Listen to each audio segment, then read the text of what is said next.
पंजाब ऐं बलोचिस्तान में नवां केस ज़ाहिर। मुल्क में मुतासिरनि जो अंग वधी 543 थी वियो आहे। सिहत खाते मूजिबि 24 कलाकनि दौरान वधीक 8 केस साम्हूं अचण बैदि सूबे में मुब्तला मरीज़नि जो अंग वधी 104 थी वियो आहे।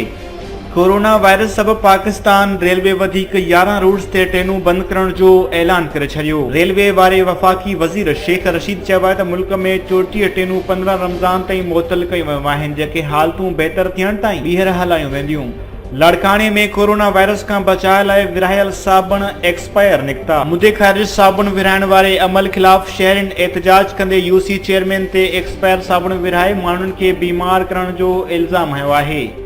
इटलीअ में कोरोना वायरस सबबि हिक ॾींहुं दौरान 627 ॼणा फौत। सॼे मुल्क में तस्दीक थियल केसनि जो अंग वधी 19,980 थी वियो आहे। ॿिए तरफ़ फ्रांस में कोरोना वायरस सबबि 70 ॼणा फौत थियण खां पोइ गॾियल अंग 450 थी वियो।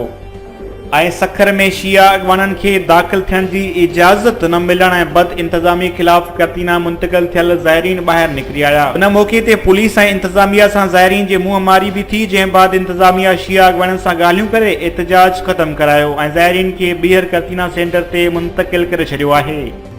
वधीक ख़बरुनि ऐं न्यूज़ अपडेट्स लाइ ॾिसंदा रहो फास्ट